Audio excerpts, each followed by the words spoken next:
안녕하십니까. 사주상담가 이기호입니다. 이기호의 실전사주 분석 시작하도록 하겠습니다. 오늘 실전사주 분석 주인공은 개그맨 배동성 씨가 되겠습니다.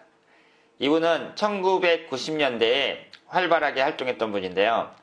토크쇼 진행도 여러 개 맡고 그 당시에는 상당히 비중 있는 개그맨이었다, 연예인이었다 이렇게 말씀을 드릴 수 있습니다.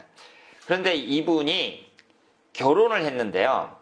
결혼을 하고 나서 8년 있다가 그때 일남 이녀 자녀를 3명을 뒀거든요. 결혼하고 나서 8년이니까 아이들이 아주 어렸을 때잖아요. 그때 조기 유학을 보냅니다. 그 당시만 해도 기러기 아빠라는 게 그렇게 흔한 일이 아니었거든요. 그런데 미국에 아이들이 어릴 때 유학을 보내는 이유가 뭐예요? 영어를 빨리 익히게 하겠다. 어렸을 때 보내갖고 영어를 잘하게 하겠다. 이런 여러 가지 생각이 있으니까 아이들을 이제 조기 유학을 보내는 거잖아요. 지금은 많이 있는데 그때는 흔한 일이 아니었습니다. 그런데 이분이 13년 동안 부인하고 자녀 3명을 미국에 보내서 조기 유학을 시킨 거예요. 그러니까 본인은 기러기 아빠가 된 거죠. 그래서 13년 동안 생활비랑 뭐 이런 거 많이 들어갔을 게 아니에요. 그동안 10억이 넘는 돈을 미국에다 보내줬다고 합니다. 그 당시 돈으로 10억이 넘는 돈을 10여 년 동안 계속 보내준 거예요.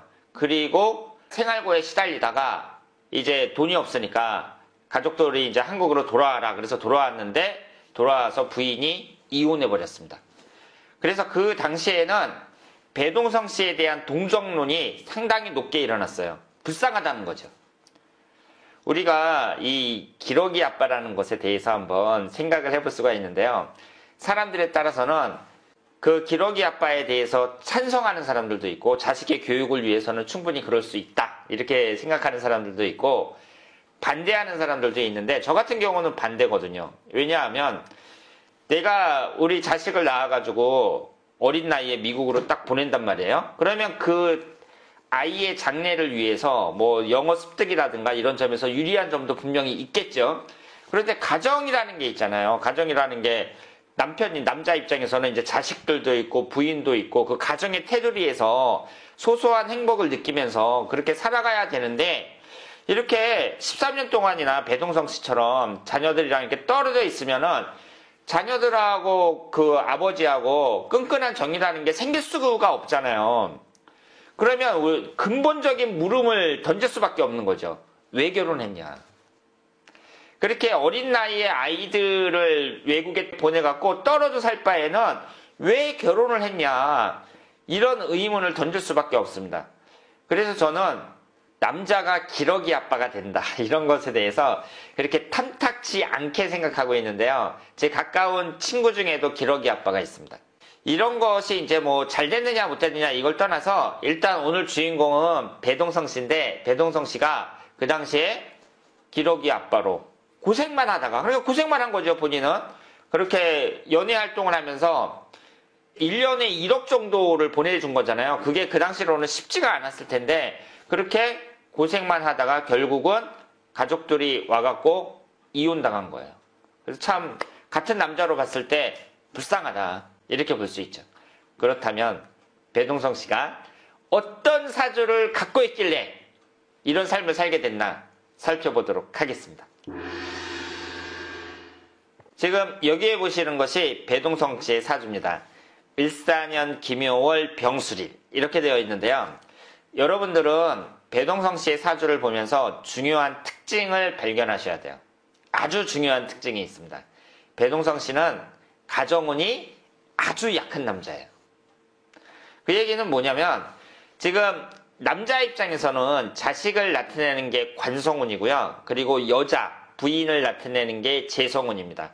그런데 배동성 씨는 3주만 봤을 때 관성운과 재성운이 없어요. 수기운에 해당하는 관성운과 금기운에 해당하는 재성운이 없습니다. 그러니까 배동성 씨는 가정운이 진짜 약한 남자다 이렇게 볼 수 있죠. 부인이 이제 나중에 밝힌 건데 내가 미국에 이제 아이들을 데리고 간 것은 남편이 너무 바람을 피니까 그래서 그런 문제 때문에 내가 남편하고 떨어져 살게 됐다 이렇게 이제 주장을 했어요. 그러니까 반전이 일어난 거죠. 그런데 배동성 씨는 지금 재혼했거든요. 배동성 씨가 부인의 주장에 대해서 아무 말도 하지 않겠다. 이렇게 이제 얘기를 했는데, 어쨌든 지금 그 결과적으로 봤을 때는 어때요? 배동성 씨는 10여 년 동안 계속 뒷바라지만 하다가 가족이 4명이 나갔으니 그 생활비는 얼마나 많겠어요. 그걸 다 대주고 이제 결국은 빚까지 적었고 생활비 대주다가 결국은 파산한 거죠. 그래서 재혼을 할 때에도 그 빚을 안고 재혼을 했다고 합니다. 사람들이 봤을 때에는 참 불쌍하다. 결국은 가족한테 저렇게 버림을 받는구나. 이런 생각을 할 텐데, 지금 배동성 씨의 사주를 보면은요, 부인에 해당하는 재성운도 없고 자식에 해당하는 관성운도 없어요. 그럼 이런 남자들은 어때요? 일반적인 사람들이라도 이혼할 가능성이 상당히 많은 사주죠. 그리고 부인이 주장한 대로 뭐 바람만 피고 가정을 돌보지 않았다. 처음에 결혼했을 때 그 말이 맞을 수도 있어요. 왜냐하면 대체적으로 이렇게 가정운이 약한 사람들, 특히 관성운이 약한 사람들은요, 가정을 잘 돌보지 않는 경우가 많습니다. 자식에 대해서 그렇게 막 감싸주지도 않고 예뻐해주지도 않고 부인에게도 소홀한 경우가 많아요. 그러니까 이런 사람들은 이혼하는 경우가 많다고 봐야죠.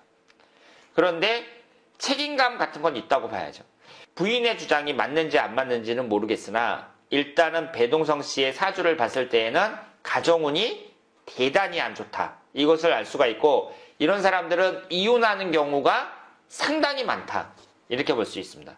그러니까 이런 사람들은 결혼을 했으면 일단 가정에 신경을 많이 써야 되고요. 또 관성운이 없는 사람들은 아이들과 친해지기 위해서 어릴 때부터 노력을 많이 해야 된다. 이렇게 볼 수 있습니다.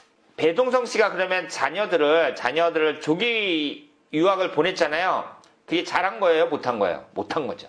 만약에 가정운이 안 좋은 사람이 그 자녀들하고 처자식하고 이렇게 떨어져 산다. 그랬을 경우에는 사주에 나와 있는 대로 그대로 된다고 봐야죠. 그러니까 배동성 씨가 사주를 미리 알았다면, 이런 배동성 씨 같은 사주를 갖고 있는 사람은 어떻게 해야 되냐면 처음에 결혼할 때부터 생각을 잘 하셔야 돼요. 내가 가정운이 너무 약하다. 그래서 자칫 잘못하다가는 이혼하기 쉬운 사주다. 그러니까 나는 가정에 올인해야 된다. 그럴 자신이 없으면 차라리 혼자 살자. 이런 생각을 해야 되는 사주다. 이렇게 말씀을 드릴 수 있습니다. 우리가 관성운이 약하다 그러면 결혼 안 하고 혼자 살 가능성이 높다. 애들하고 친해지지 않을 가능성이 높다. 이런 예를 들었었는데 결국 또 한 가지 예를 제가 찾았습니다. 배동성 씨처럼 자녀들과 떨어져서 기러기 아빠로 사는 사람들, 이런 사람들도 관성운이 약한 경우가 대단히 많다. 이렇게 말씀을 드릴 수 있습니다. 지금 배동성 씨처럼 이렇게 가정운이 약한 사람들, 이런 사람들은 정말 생각을 잘 하셔야 됩니다. 결혼해서 직장이 첫 번째가 아니라 우리 가정이 첫 번째, 이런 생각을 가지고 사셔야 된다. 그래야 좋은 가정을 이룰 수 있고 배동성 씨처럼 나중에 이렇게 허망한 일이 생기지 않는다. 말씀을 드릴 수 있겠습니다. 자, 그러면 오늘은 13년 동안 기러기 아빠로 생활을 하다가 결국은 이혼을 당해서 사람들을 안타깝게 만든 개그맨 배동성 씨의 사주를 분석했습니다. 대단히 감사합니다.